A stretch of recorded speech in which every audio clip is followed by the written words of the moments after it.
Di Sabtu kuno rumat soeng awan, di Sabtu geni rumat soeng wengi. Reksanen aku saomah lan dunyaku yen ora gelem reksa gegrek ulumu salombo lan milih getihmu satetes. Ingsun aturake Allah kenal prasapin cat Allah. Yen sira gelem sanaan aku njaluk pratondo, sira saben dina malam tak kunjung sekukulem Gondowarung.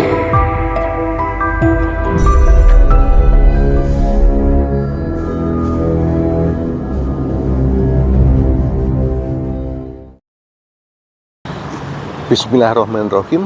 Assalamualaikum warahmatullahi wabarakatuh. Rahayu. Saya doakan untuk sahabat Kitru Nawamgas dimanapun Anda berada selalu sehat, lancar rezeki, dan dimudahkan segala urusan. Jangan lupa subscribe, tekan tanda lonceng sebagai bentuk notifikasi. Bicara tentang ijazah Bapak Jokowi, sudah pasti semakin hari semakin menarik. Menarik untuk disimak, menarik untuk diperhatikan. Dan ini adalah berita yang viral, berita yang luar biasa dan membuat banyak orang penasaran. Tentunya dari kubu Roy Suryo CS mengharapkan bahwa ijazahnya Bapak Jokowi benar-benar palsu. Namun kita sudah ketahui bersama di sini Universitas Negeri Universitas Gadjah Mada sudah mengatakan bahwa memang benar ijazah Bapak Jokowi secara sah dikeluarkan di sana. Namun rupanya kubu Roy Suryo tidak percaya. Di sini Roy Suryo menuduh terjadi kong kali kong antara Bapak Jokowi dan UGM. Dan berita bertambah rame, cerita bertambah seru dengan munculnya Betor. Betor mengatakan bahwa ijazah Bapak Jokowi dicetak di pasar Pramuka. Siapa yang mencetak? Dituduhlah nama Paiman. Dan Paiman juga sudah mengklarifikasi di televisi swasta yang sama-sama kita lihat bersama, bahwasanya Paiman tidak tahu menau akan hal itu. Namun Betor tetap kekeh pada pendiriannya. Bahkan Betor juga mengatakan bahwa di Partai Demokrasi Indonesia Perjuangan banyak kader-kader yang menggunakan ijazah palsu. Nah, akhirnya bola menggelinding ke Partai Demokrasi Indonesia Perjuangan. Benarkah demikian? Lalu langkah-langkah apa yang akan dilakukan PDI Perjuangan ya, untuk menangkis ucapan-ucapan dari Betor ini yang tentu sudah tidak terkontrol lagi. Kalau wong Jawa bilang asal jeplak. Ya, omongannya ini omongan yang provokatif, membangun narasi-narasi dan akhirnya orkestrasi. Inilah Betor, Roy Suryo, Rismon, Tifa dan lain sebagainya. Kenapa saya tidak menyebut gelar-gelar mereka? Karena bagi saya gelar mereka hanya digunakan untuk membuat keresahan bagi seluruh rakyat Indonesia. Sudah jelas pendaftaran Bapak Jokowi ada saat akan masuk di UGM. Sudah jelas tempat KKN-nya juga ada dan sudah diliput juga di media televisi. Perihal Rismon Sianipar hadir di sana dan tidak diterima di kalangan masyarakat di tempat mana Bapak Jokowi melaksanakan KKN, yaitu terpulang kepada mereka. Karena orang tidak mau ribut-ribut. Bahkan dosen Bapak Jokowi pun tidak mau terima. Jadi jawabnya asal-asal saja. Karena mereka sudah tidak mau, ya. Kenapa mereka tidak mau? Ya karena memang kapasitas Rismon ini tidak ada sama sekali. Sebagai apa? Penyidik. Dan dia hadir di UGM, di sana juga tidak diterima. Kenapa? Ya mungkin UGM menyesal menerima Rismon Sianipar dan teman-temannya ini. Jadi pesan saya untuk UGM ke depan, kalau menerima mahasiswa baru, ya jangan hanya dilihat nilainya, akhlaknya juga harus dilihat. Akhlaknya bagus atau tidak? Apakah orang ini nanti akan merusak nama universitas tersebut atau tidak? Jadi pesan saya untuk UGM, akhlak orang juga harus dilihat.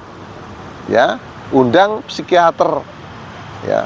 Jadi kalau orang mau masuk ke universitas manapun, ya sebaiknya memang dicek secara emosionalnya seperti apa, ya, akhlaknya bagaimana, orangnya waras atau tidak. Jangan seperti ini, di belakang hari justru merusak nama kampus tersebut. Nah, itu cerita lamanya. Cerita barunya bagaimana? Ini sudah mendekati detik-detik akan diadakan gelar perkara khusus. Di sini kita juga melihat Bapak Susno Duaji, juga ada komentar di sana dengan Rizal Fadilah, ya. Yang mana Rizal Fadilah juga tetap ngotot, juga pengen tetap tahu yang katanya ini tim pembela ulama. Jadi ulama apa yang dibela seperti ini? Inilah cerminan ulama yang ada di Indonesia yang sudah dipertontonkan oleh Rizal Fadilah dan teman-temannya. Rizal Fadilah di sini akan membawa ahli Roy Suryo dan Rismon Sianipar. Legal standingnya mana? Roy Suryo sebagai seorang peneliti dan Rismon Sianipar.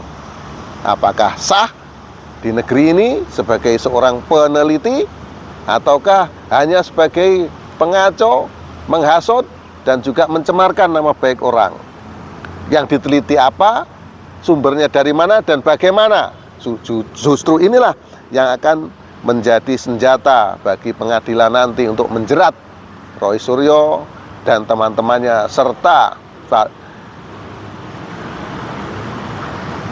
Dr. Tifa Kurnia dan lain sebagainya.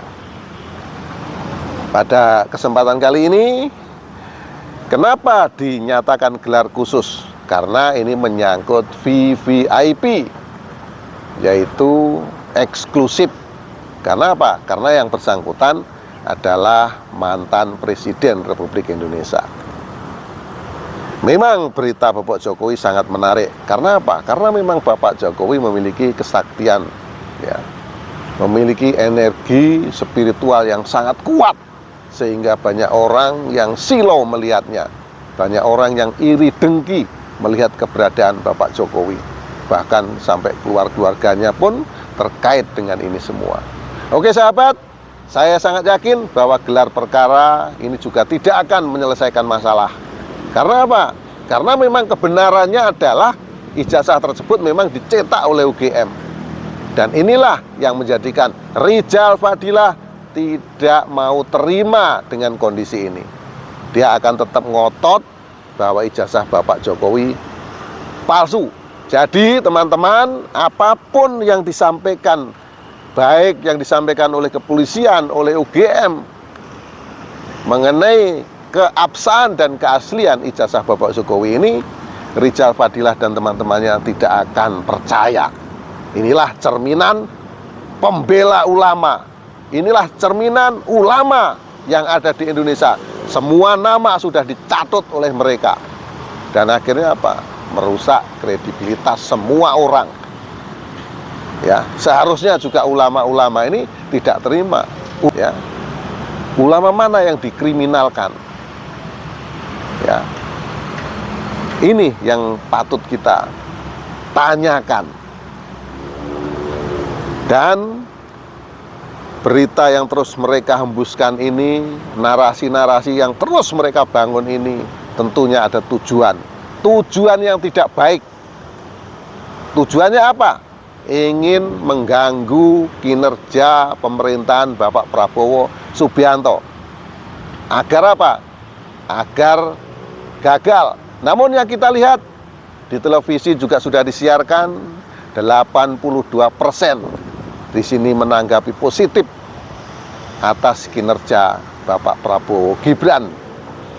Untuk sahabat Kitron Pamungkas dimanapun Anda berada, terkait dengan yang lain-lain, yaitu purnawirawan, kita sebagai masyarakat tinggal nunggu saja. Kalau mereka berani menggeruduk MPR dan DPR yang jumlahnya hanya 100 orang, masa kita tidak bisa ya menghadang mereka dengan 10 juta orang ya, karena 58% rakyat Indonesia telah memilih Prabowo Gibran. Itu ya sahabat ya. Jadi fitnahan-fitnahan yang terus ditebar oleh mereka tujuannya adalah untuk siapa? Ini mereka ini ibaratnya nabung untuk tahun 2029. Namun apa yang terjadi? Mereka semua akan masuk penjara. Inilah kabar yang saya sampaikan hari ini, yaitu tentang bagaimana akan diadakannya gelar perkara khusus, yang mana sudah pasti mereka tetap tidak akan menerima gelar perkara khusus yang akan digelar di Polda Metro Jaya tersebut. Oke sahabat, demikian yang saya sampaikan. Mohon maaf atas segala kekurangan, kata-kata yang kurang sopan mohon dimaafkan. Akhirul salam, wabillahi taufiq wal hidayah. Wassalamualaikum warahmatullahi wabarakatuh. Rahayu.